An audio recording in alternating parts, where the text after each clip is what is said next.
Good morning, my name is Andrew C. and it's my pleasure to welcome you today to a presentation that I wish to give on the development of Fijian labour law and the current Employment Relations Act. This paper is being presented to a judicial workshop that's to be held in Sigatoka on the 30th of October. Firstly, it goes without saying that whilst we study the law and employment relationships within the country, it's important to acknowledge the fact that for many, many years, different systems of work and different means of regulating and dealing with the relationships arising from work activities had taken place. In Fiji, the development of formal systems of work and commercial activities started occurring when a lot of explorers were travelling through the Pacific Islands in the late 1700s, early 1800s. In particular, the Americans and the English at the time, with American names such as Wilkes, Whippy and Lavuka, J.B. Williams, all having very strong commercial interests within the island group. It is fair to say that by about the 1830s and 1840s that people saw a lot of potential in terms of exploiting Fiji. There was a little problem though in terms of the fact that it was already inhabited. So there was a lot of trade that was taking place and a lot of informal arrangements. So people were securing the commercial benefits that they were after at the time. Now, critical to that was the activities of the Americans in particular and their dealings with the then chief Ratu Thakambau. That ultimately saw the development of cotton plantations within various parts of the country, but these activities were being supported by what was regarded as a Polynesian labour trade. Now, much has been written in relation to the Polynesian labour trade, particularly in terms of how brutal some of the activity was at the time, a series of employment arrangements where people were in effect being held against their will, captured, taken to a foreign country and then made to work in very harsh conditions. So I won't dwell too much on that, but suffice to say that this tension that existed at the time between the local indigenous and the need to strike some governance around these arrangements ultimately did come to a head. Now there's a couple of signposts, I guess, in terms of those developments. The three large confederates developed a constitution in 1867. The one that gave recognition to the country as being an activity or a governance arrangement of its own right came about in 1871. That created not just a constitution, but coinciding with that, a parliament. Now, the laws that were issued during this period are particularly interesting.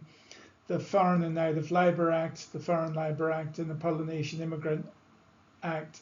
And I'll speak about some of those briefly just to set the scene for the present industrial relations law. One of the telling features, I guess, for this need to regulate and to protect the rights of workers was very much the activity of a magistrate within a district having to approve contracts. There were conditions of employment that need to be observed before a magistrate would endorse the terms of the arrangement. There was clarification in relation to the expectation that there should be no work on a Sunday. The hours of work should be limited to 10 hours a day. This is all quite sort of interesting for the time period, where you'd still think even now sometimes people are being forced to work beyond a 10-hour day. One of the key issues was that workers should be required to pay tax. In the context of the Polynesian workforce that were coming, that was a particular concern to the governance arrangements of the country.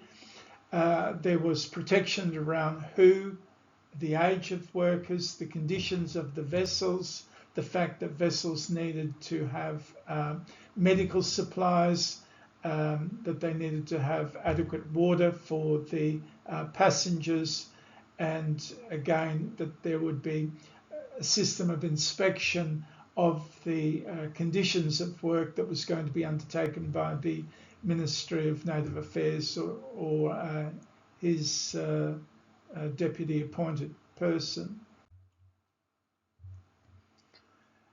Much of the analysis of the laws within the country take place after the session in October 1874, and in the case of the Polynesian workforce in particular, given that there was activities occurring in the nearby colony of Queensland, the colonial administrators decided to call up the Polynesian Labourers Act of 1868 from the colony of Queensland and to administratively apply those arrangements to the employers at the time. When the cotton fortune of the developers subsided, it became clear that there needed to be an alternative agricultural opportunity, and Sir Arthur Gordon encouraged Colonial Sugar Refinery to come and establish sugar plantations as they had in other parts of the world. Now you'll see at the time that again this intervention of government, where prescription from those ordinances of Queensland guaranteed that workers would achieve a daily ration of food supply and certainly a prescribed wage, at that time £6 per annum. I've mentioned briefly the ongoing development then of the labour ordinances, particularly in terms of the Labour Ordinance of 1897 and 1912. Unsurprisingly, at that stage, females were expressly forbidden to leave their villages to work. The subsequent period of the sugar industry within Fiji in the period 1879 to 1916 saw a massive number of indentured labour coming from India, and the conditions at that time comparatively were described as being amongst the worst of the British colonies. So it's not surprising that there was a fair bit of unrest at the time. There's talk here of activities akin to the imposition of martial law in Suva in 1920 because of the unrest, that people were no longer prepared to work under the conditions of the time.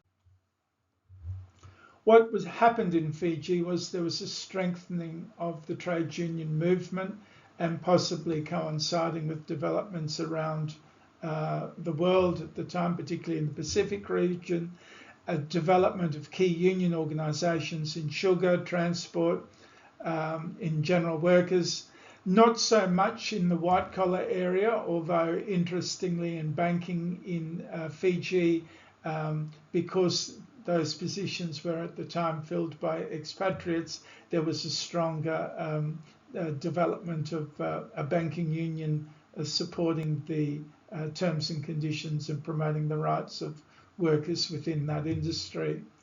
Um, there is a critical turning point, I suppose, in relations at work, and that was born through the Suva riots in 1959 that coincided with industrial protests in the oil industry. And at the time, and this gives you some understanding of the influence that unions were having in terms of organising workers, in a workforce that was only seen to be about 33,000, we can see here that of that group, about 35% or so were members of the union at that time. So there was a growing appreciation of the value of being represented at work by trade unions. Ultimately, we saw the formation of the Fiji Trade Union Congress, and we know now that that organisation represents about 70% of the 30 union groups that currently exist within the country. From the time that Fiji regained its independence in 1970, Fiji joined the International Labour Organization and started embracing international labour standards. Now, this had an effect on the way in which industrial relations and the other employment law within the country came about. You'll see the activities in 1996 for the health and safety laws, the revision of the Employment Relations Act by 2007, which was a substantial revision, the anti-discrimination law, and most recently accident compensation law, which previously was covered under the name of workers' compensation law, which was from the 1950s. I guess from an overhang from the environment, the system has been influenced very much by the development of a predominantly dual labour economy, meaning that there's an informal sector and a formal sector, so you have to be practical of approach in terms of dealing with those areas, particularly where there's a greyness of the work arrangement. We've seen an urban drift of people moving from the country to the town areas. Now in contemporary Fiji, there's impacts, of course, on the world of work by internet technology, the influence of social media, and more recently with relaxation of labour arrangements locally in New Zealand and Australia, there has been movement across and various reports of large numbers of workers leaving the country looking for greater opportunity. The issue of a dual labour economy means that there's a lot of informal arrangements, or sometimes there's informal arrangements where there should be formal arrangements. Often contracts are vague, often contracts are oral, and there's largely problems associated with people getting paid. How do you enforce situations where the contract arrangement isn't really well covered or well identified or not confined to writing? The Employment Relations Act took 10 years in the making. It's presently under review, and it has been, an amendment bill has been passed through the Parliament's at committee stage at the moment. The law has worked well over its 18-year period, I would think, but more could have been done, in my view, to assist with the educative side of things and, of course, enforcement. Some of the elements of the existing Employment Relations Act are, it emphasises how the parties are to contract and what should be included in the employment contract, and that's actually prescribed. What's regarded as prohibited conduct, so particularly in the discrimination areas. How do the parties go about resolving grievances and disputes that arise out of work? How do you go about bargaining for wages and productivity improvements? So we want a wage increase. What's the formal mechanism for doing that? And finally, what happens when the employment contract comes to an end? Well, firstly, just in terms of contract, because we know that employment contract and contract law is the fundamental part of industrial relations. As I said, the legislation recognises four discrete categories of case. It recognises oral contract, it recognises the common law contract, wages regulations orders, which are targeted at industry-specific occupations or a group of classifications within an industry, and it looks like the purpose is to define hours of work, minimum wages and other terms and conditions of employment as a safety net for people within those important industries. And of course, another form of employment contract is that which is developed by collective agreement. These are ones that would apply beyond one employee, and collective agreements have a procedural arrangement located within the law that gives rise to it being able to be registered and capable of being enforced in a tribunal or court. The grounds of discrimination, which are located also in the Employment Relations Act and which by and large run parallel to the Human Rights and Discrimination Law, provides another set of arrangements which protect the rights of people at the various phases of the work-life cycle. So in recruitment, engagement, the treatment of people and basis for termination. So these are protections which very much strengthen the ability of people to engage in an equal way in workforce in Fiji.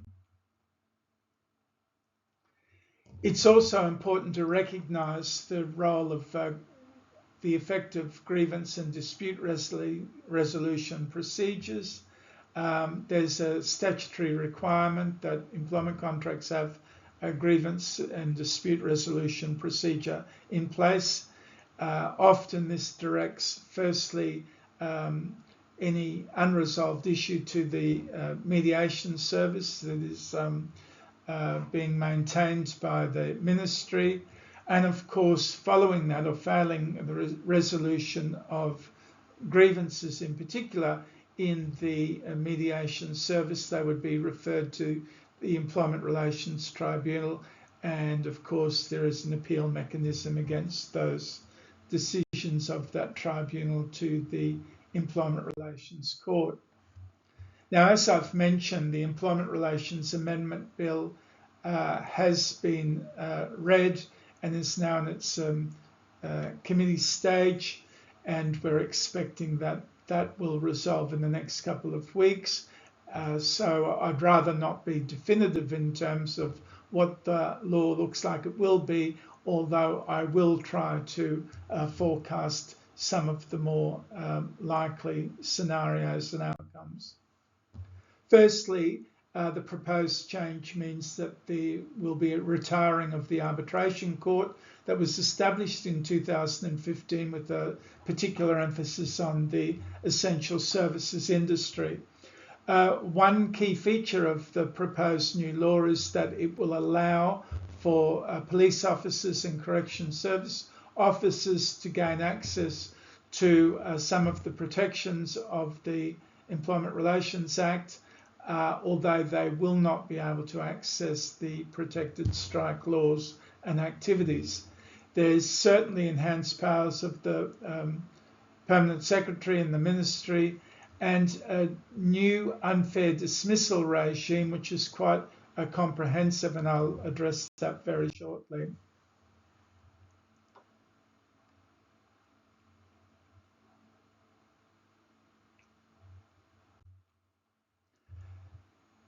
Now, in relation to the proposed new unfair dismissal regime, at the present time, the notion of what constitutes unfair and what constitutes an unjustifiable dismissal has been developed through court-based decisions. There was very much a lack of clarity in terms of the intention of the Parliament at the time. Now there are clear guidelines in terms of not only what gives rise to a dismissal at work. For example, it makes clear that a constructive dismissal doesn't fall within that category of case, neither does a genuine redundancy. It also provides indicia for the courts or tribunals to assess whether or not a person has been unfairly dismissed in the context of whether or not a dismissal was harsh, unjust, or unreasonable. Overall, I think that the essential elements of the Employment Relations Act will provide these key features. There's an educative and compliance underpinning, which means that there's a great role for ministry, but employers and union organisations as well have a positive obligation to get involved in educating their constituents about what the law does. And then, of course, there's an expectation that the compliance mechanisms will support that. The legislation provides the setting of minimum wages and terms and conditions of employment. So there are minimum standards, for example, for sick leave, for maternity leave, for annual leave, for certain wages categories. The notion of productivity improvement and wages bargaining is protected, and the ability of parties to develop mechanisms for collective bargaining located in a discrete part of the law. The emphasis on conciliation and arbitration, grievance and dispute resolution. And the last issue is that it's important for the system to be both efficient and low cost so that everyone has access to justice. There's no point having procedural arrangements that have a lag effect of 5 years or that are prohibitive because the only way that people can get a day in court is to be represented by lawyers that they can't afford. So underpinning the law now, underpinning the amendments to the 2025 administrative or the amendment bill is very much a reflection of a tripartite approach to the development of an industrial relations system where trade unions, where employer organisations and government will partner on an industry basis to help shape the strategic direction of the industrial relations in the country.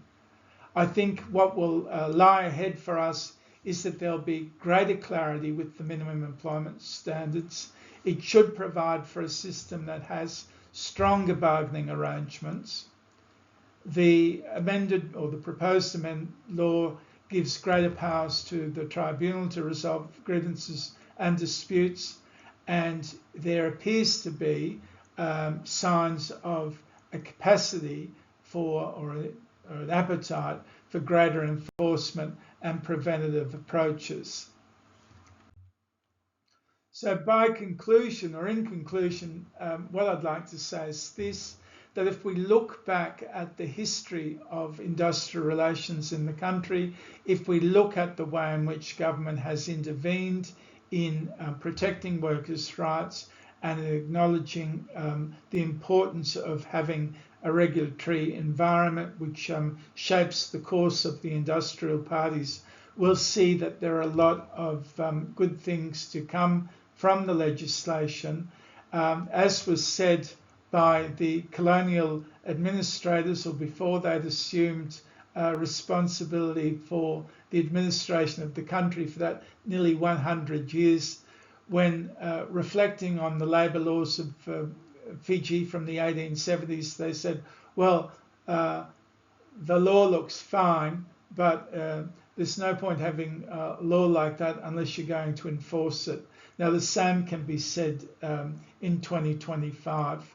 I think the law is very positive, and I think that it will lead to improved understanding and hopefully better practices, which will secure people better pay and fairer outcomes at work.